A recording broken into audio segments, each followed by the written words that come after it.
Ladies and gentlemen, good day and welcome to Chambal Fertilisers and Chemicals Limited Q3 and 9M FY25 earnings conference call.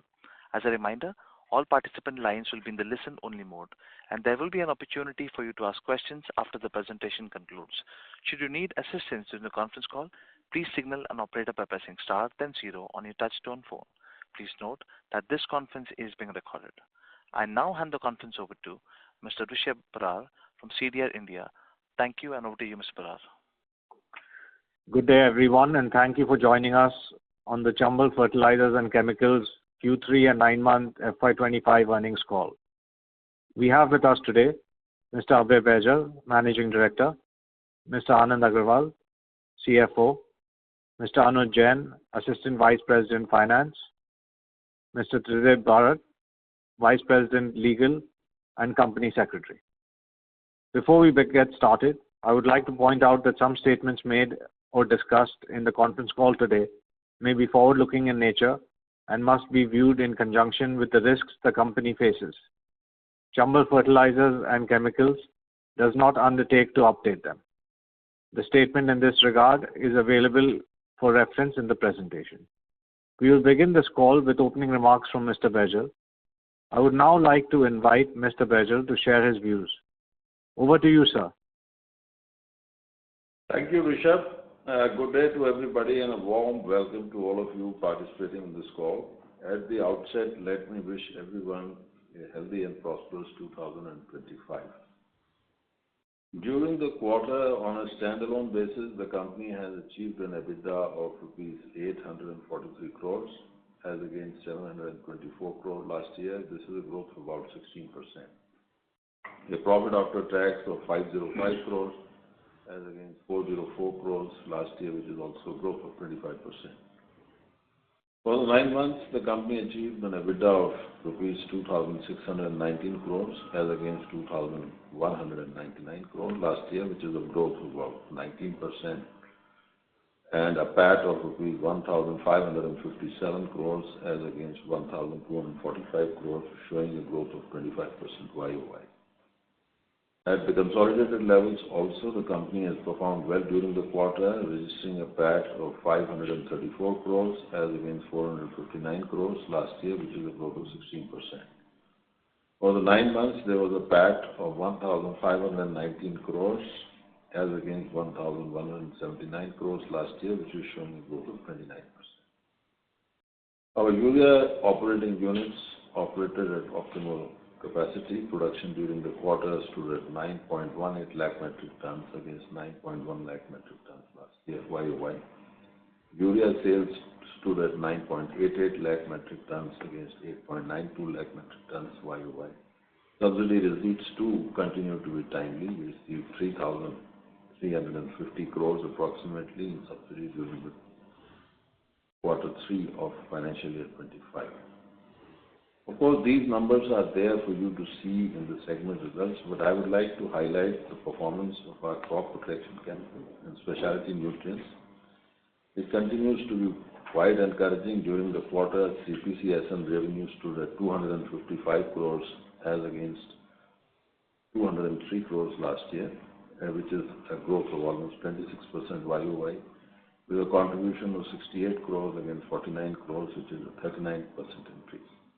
For the 9 months, the revenue was 887 crores as against 745 crores, showing a growth of 19%, and a contribution of 232 crores as against 168 crores last year, showing a growth of 38% YOY. In the quarter under review, we introduced 2 new weedicides. Today, we have a CPC product portfolio that spans 13 states, 64 offerings, covering fungicides, weedicides, and insecticides. We are also working on a range of new products which shall be introduced in Kharif and Rabi. Some of the products are Generation 1X, that is products which are of the latest chemistries in collaboration with our partners. Our strategy continues to focus on creating partnerships and alliances for introducing better chemistries and increasing the width of our offerings in our channel.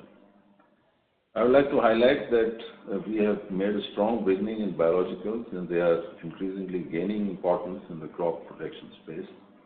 A biological fungicide and nematicide will be shortly introduced to address farmer pain point for nematodes and disease control, for which internal field tests have been successful. The other product lines in biologicals will gain importance as green and sustainable technologies become increasingly important.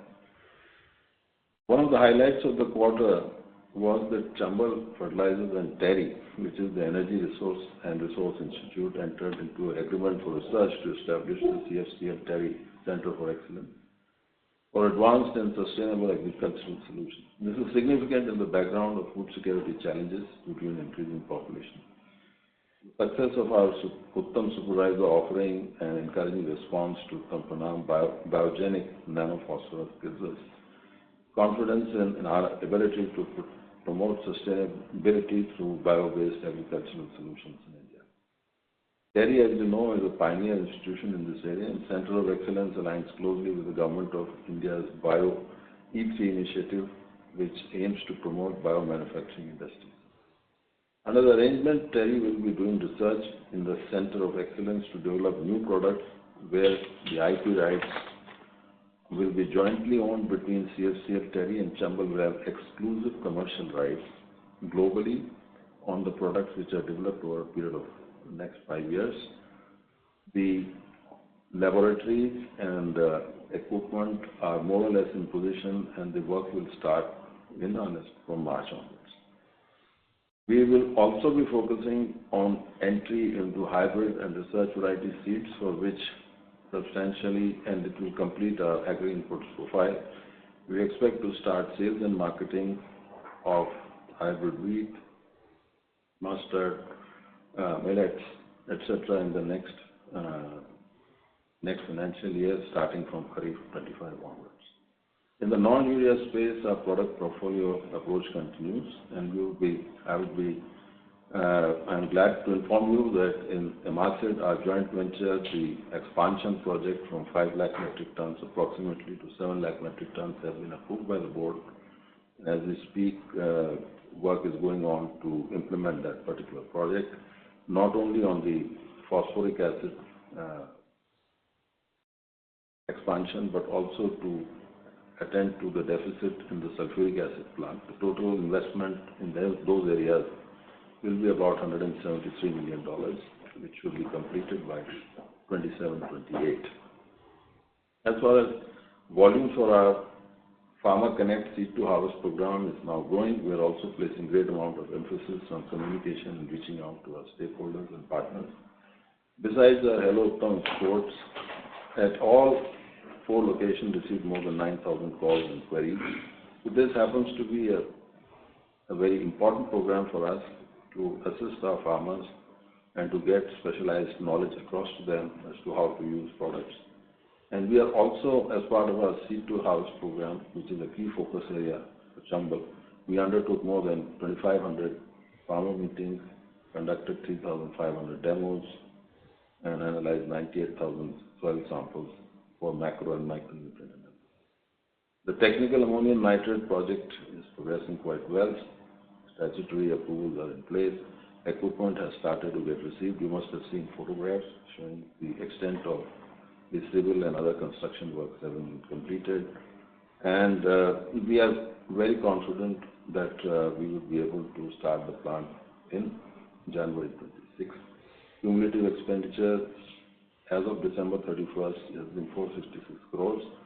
In January 25, we have spent a further sum of 75 crores, making it a total of 541 crores. I have spoken about Emacid, that continues to do well in terms of its current performance. And as we go forward and complete the project for expansion, Emacid will be one of the largest phosphoric acid producers in the world with 7 lakh metric ton capacity and with some of the lowest capital cost per ton of capacity added. We look forward to continuing to create value. With that, we are now happy to take your questions. Thank you. Thank you. We will now begin the question and answer session. Anyone who wishes to ask a question may press star and 1 on your touchtone telephone. If you wish to remove yourself from the question queue, you may press star and 2.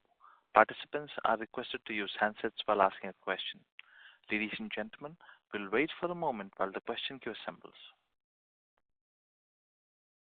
The first question comes on the line of Prashant Biyani with Elara Securities. Please go ahead.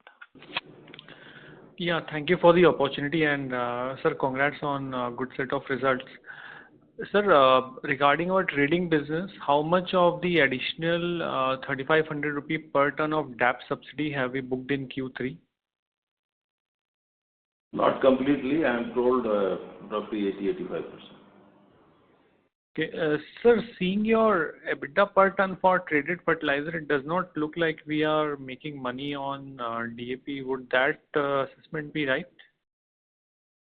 DAP is a very zero-sum game at the moment, and we haven't done too much of DAP.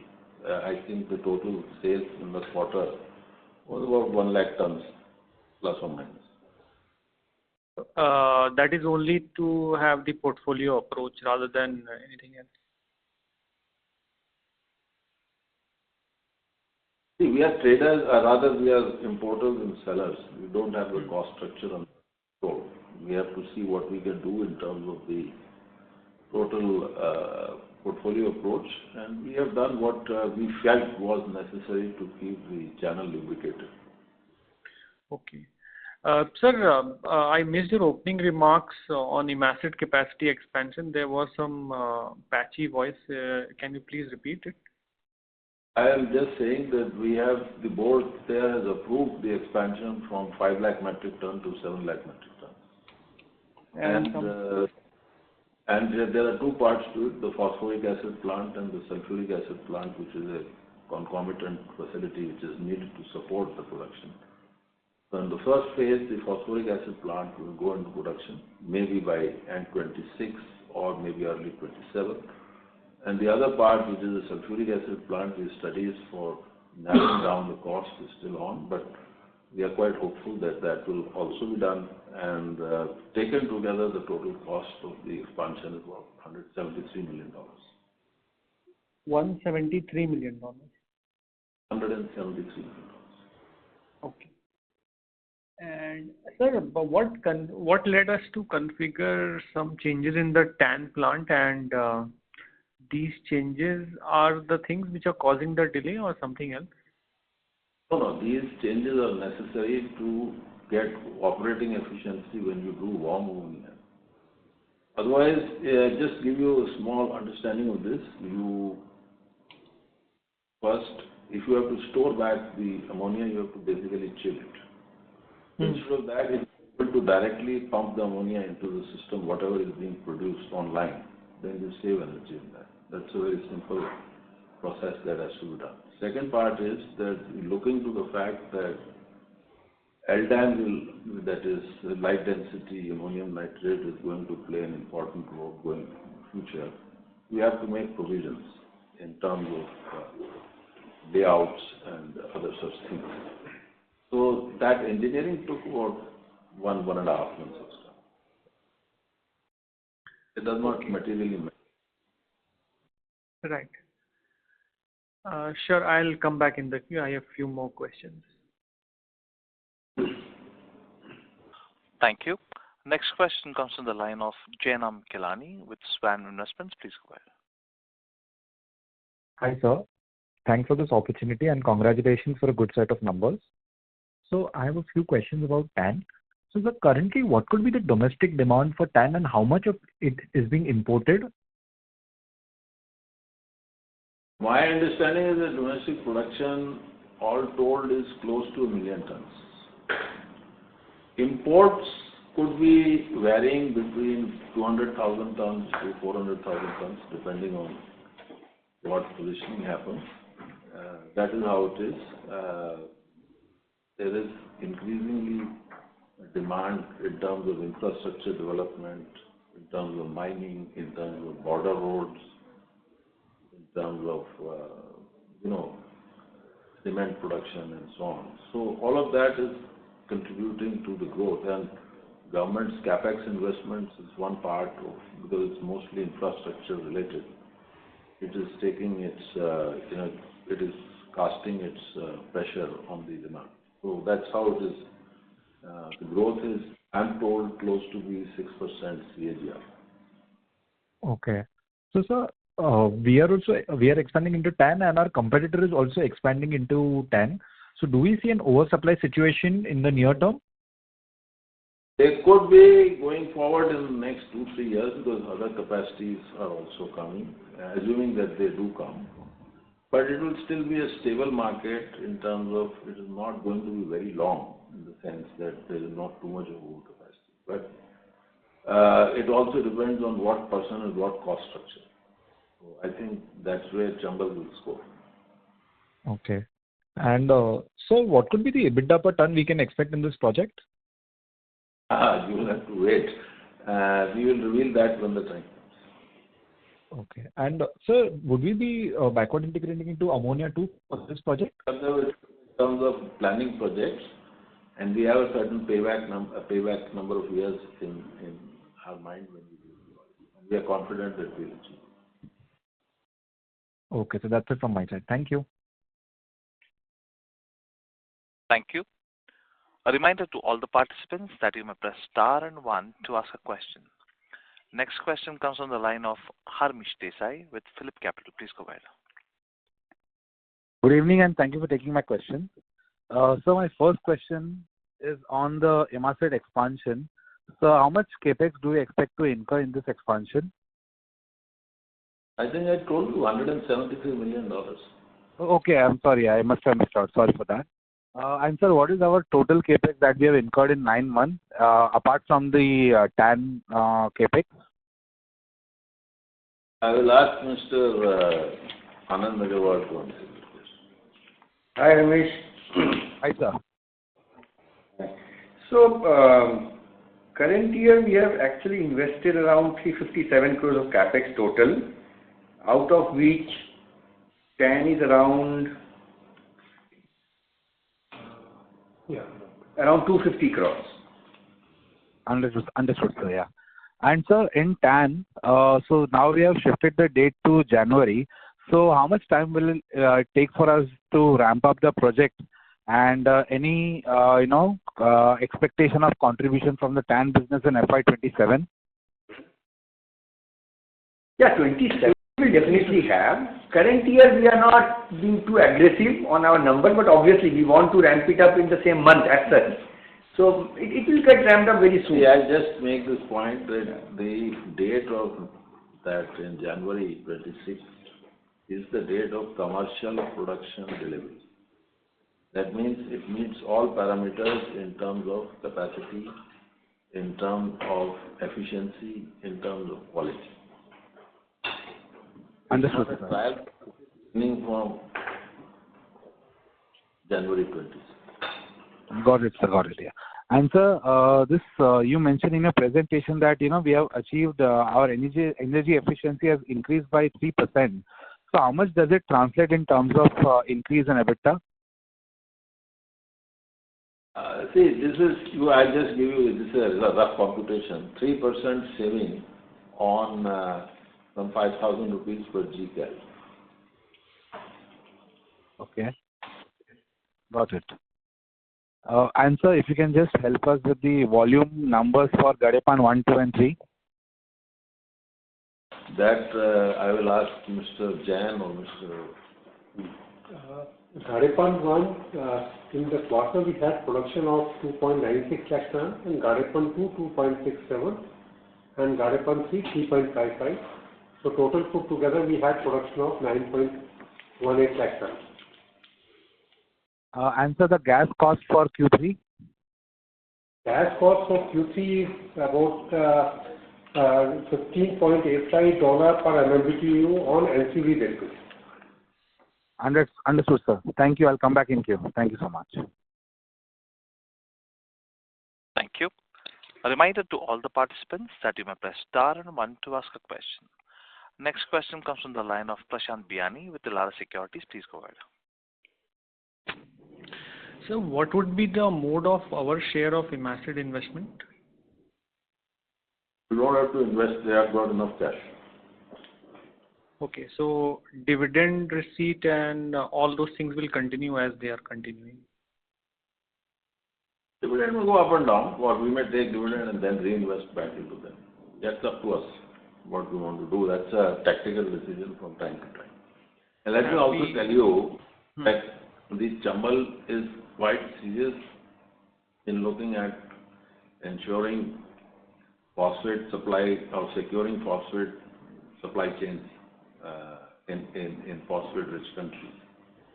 So there are discussions on. We will inform you from time to time as to what we are and what our progress on that matter is. Right. Sir, what kind of urea volume run rate can we have in Q4? Last year Q4 there was some lower number for some reason.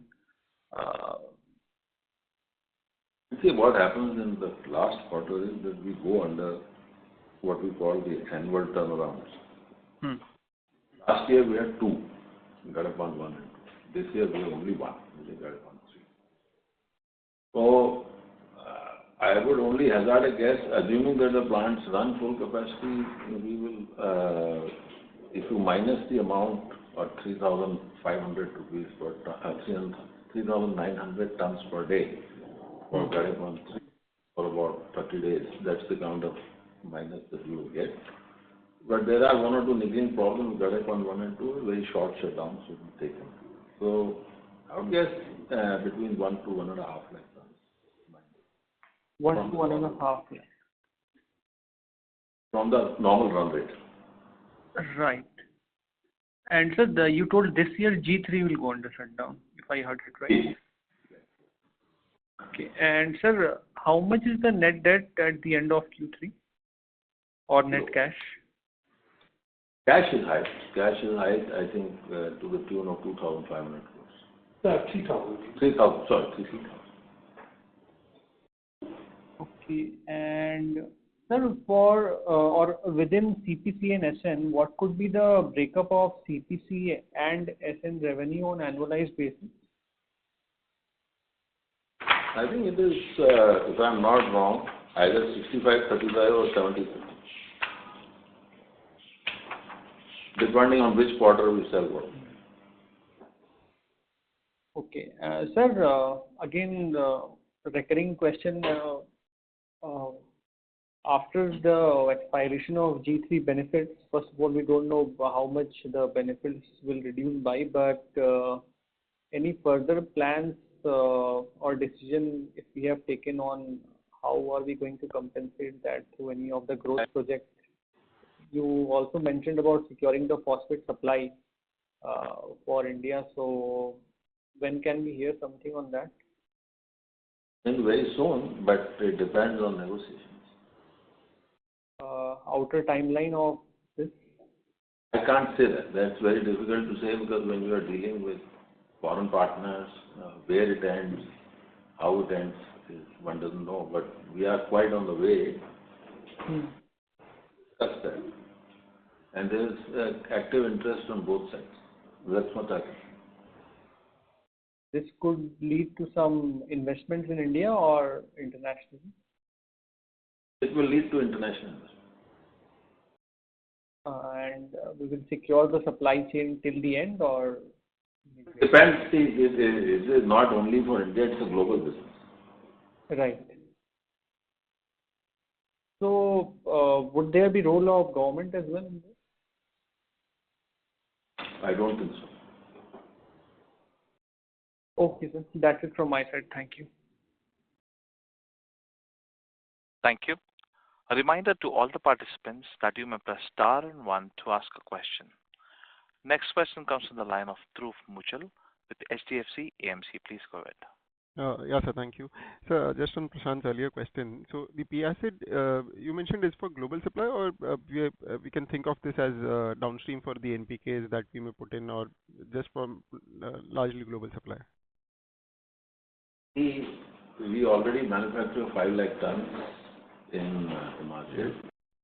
70 to 75% of that material comes from India. Balance 20-25%, 30%, depending on supply circumstances, is transferred to OCP sometimes, which they use for their global supply.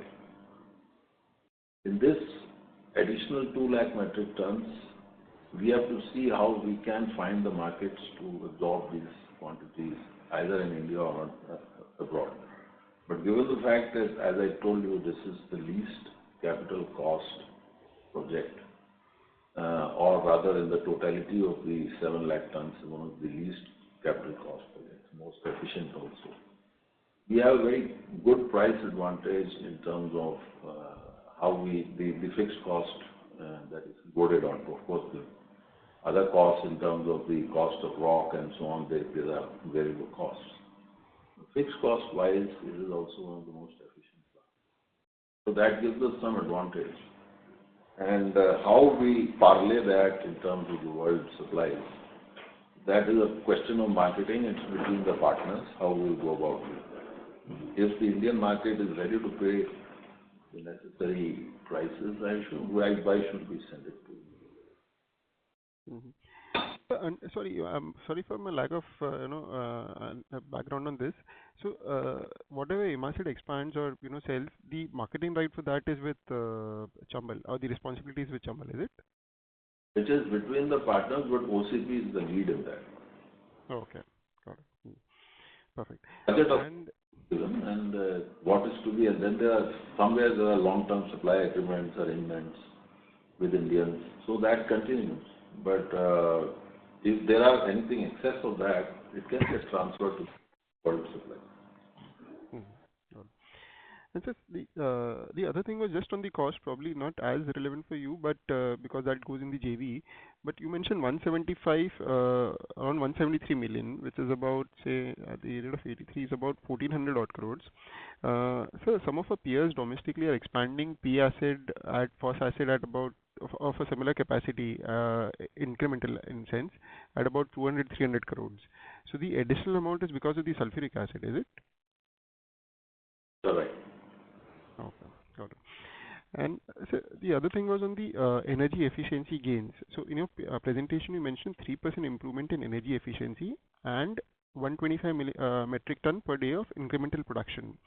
So, sorry, again, a simple understanding lacking is, does both of that flow into our EBITDA, or something has to be shared with the government? I mean, in terms of our maths to understand what is incremental EBITDA gain, 3% of energy cost and 125 metric ton of incremental production both adds to the EBITDA. Is that the right way?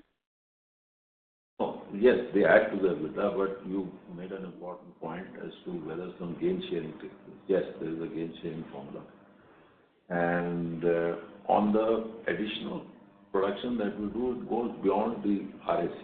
And as you know, that there are two parts to the compensation to the plant. One is up to RAC and one is beyond RAC. While the energy efficiency works on the entire production, the additional production works on the RAC, beyond RAC. So depending on how the other things, factors play out in terms of the price of imports of urea and the dollar and so on and so forth, that would vary. But so far as we are continuing to improve on efficiency, and that's one of our target strategies in sense, and we'll continue to improve regardless. Because we want to be prepared for a day when this may get decontrolled, and we should be, in terms of cost structure, one of the finest cost structures all over the world. So in that sense, this is a priority project for us. This is not only this, but going forward, we have planned up 3 or 4 other projects, which will see. This happens episodically because we first establish a base, and then we again see from that base how much we are going to do. So this is a continuous kind of process, but it takes place every 2.5 years on the basis of what studies we have. But coming back to your question, EBITDA positive, yes, and to what extent, that is a question of how the circumstances play out, insofar as gas cost, dollar, what is the cost of the decal and so on. So it is, to that extent, some of the factors not under our control, but what we really want to do is to keep pushing the barriers and the envelope down and down and down. That's what we do. So, sir, if I understand, so as per the mechanism, 3% of the saving in the energy efficiency saving 3% that you mentioned, that is direct, that flows completely to you. There is no ambiguity.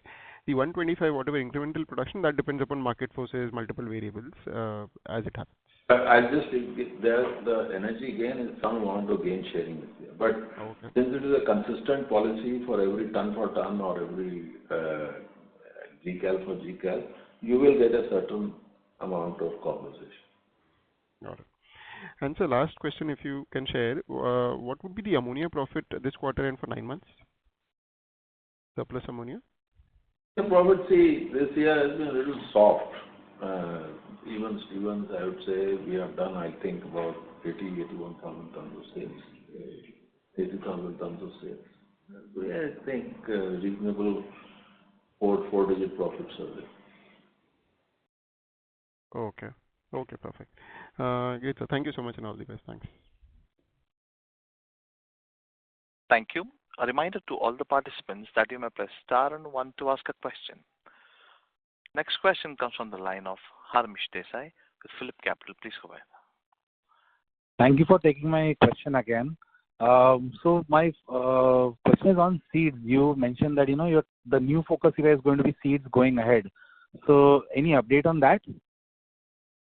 I just mentioned that we have tied up, and in terms of wheat, hybrid wheat, in terms of millet, in terms of maize, in terms of mustard.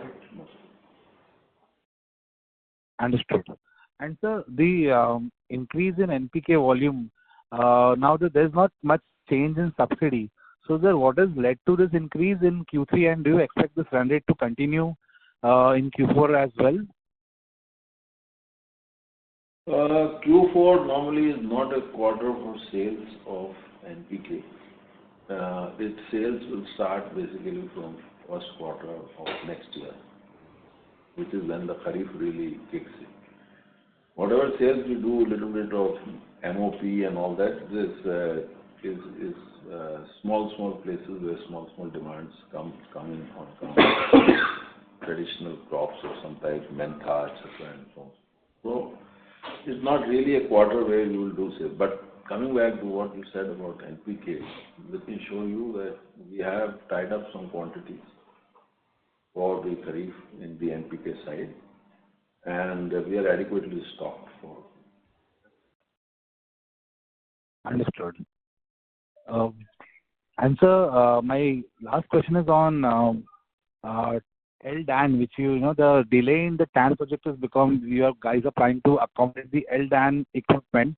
So earlier the plan was to just introduce HDAN. So going ahead, it is going to be HDAN and LDAN both, once the TAN project is commissioned.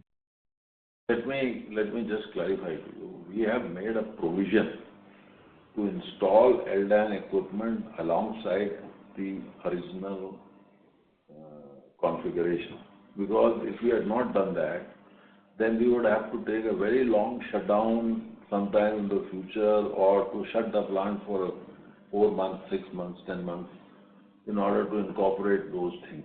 Which was, therefore, we had to intervene. And it's like this, that if you want to build a 4-bedroom house, you have laid the foundation for 3 rooms. The 4th room will be added as and when necessary. So to create that position, we had to change equipment orientation, do some re-engineering of those.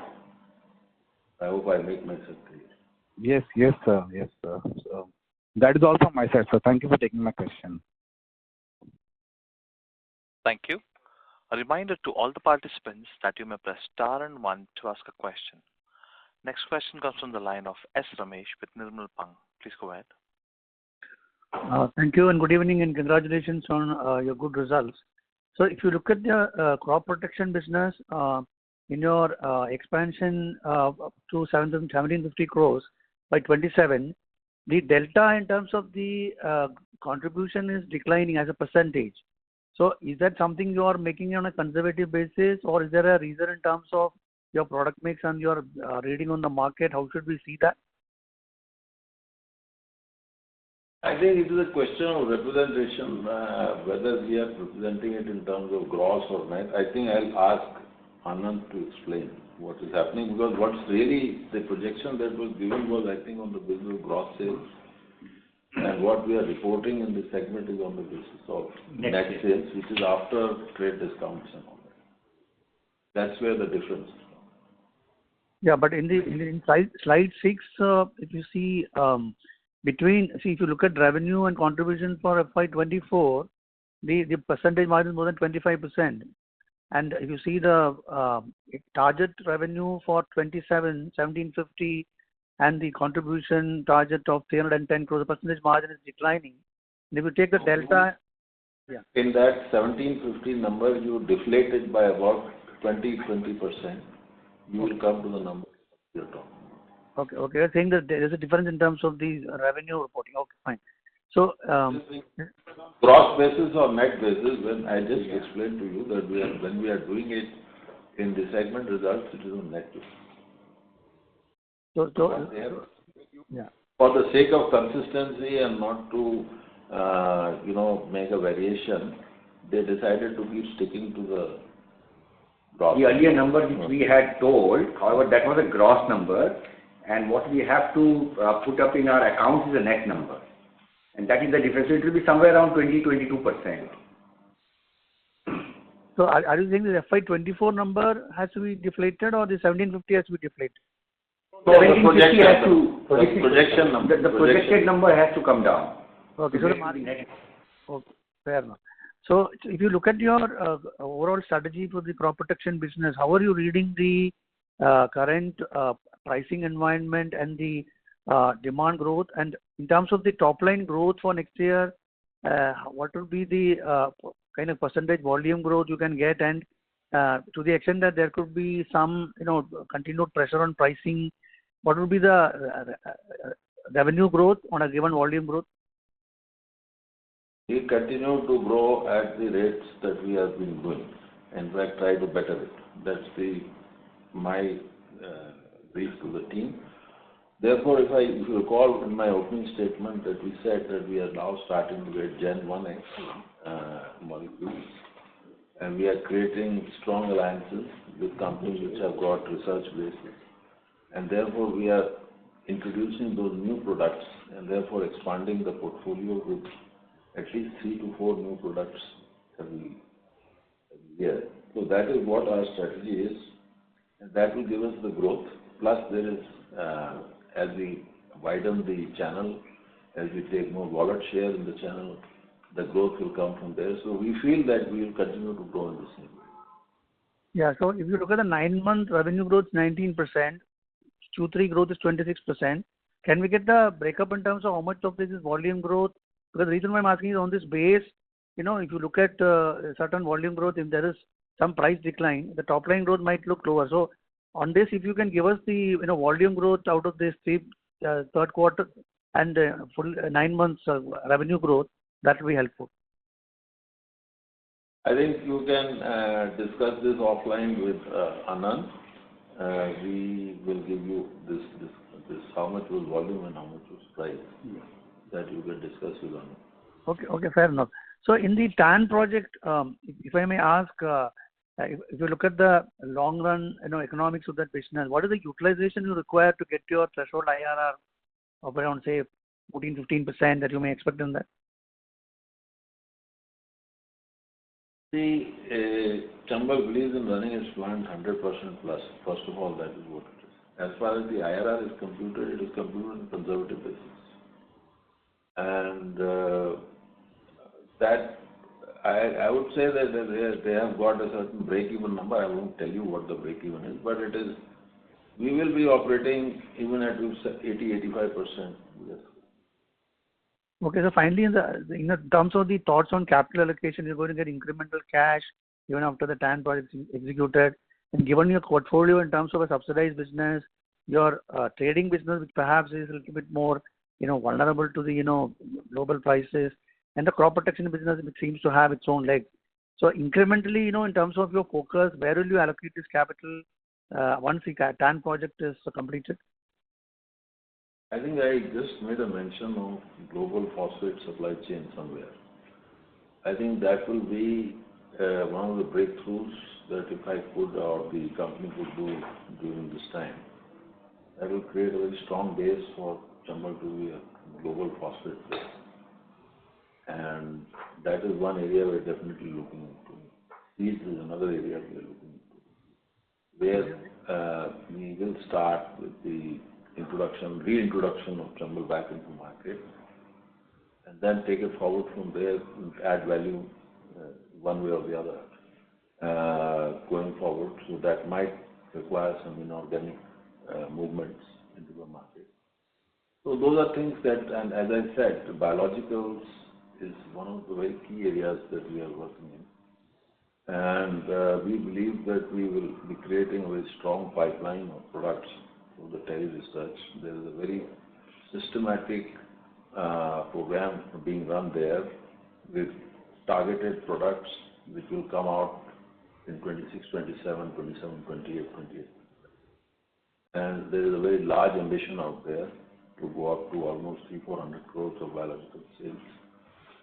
And those will be increasingly important elements in what we are doing. And as far as specialty nutrients are concerned, we will be creating some very specific grades and all that. So those things are being cooked as we speak, and we will definitely keep adding to the portfolio these days. Okay, fair enough. Thanks a lot and wish you all the best. Thank you. Thank you. A reminder to all the participants that you may press star and 1 to ask a question.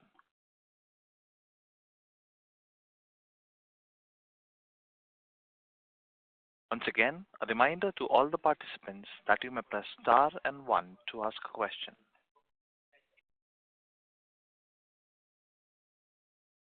Thank you. Ladies and gentlemen, as there are no further questions, we have reached the end of question and answer session. I would now like to hand the conference over to the management for closing comments. So, thank you very much, gentlemen and ladies, for your patient hearing to our conference call. We hope to be continuing to do well and continue to serve the investor community. Thank you very much once again for this participation. Thank you. On behalf of Chambal Fertilizers and Chemicals Limited, that concludes this conference. Thank you for joining us. You may now disconnect your lines.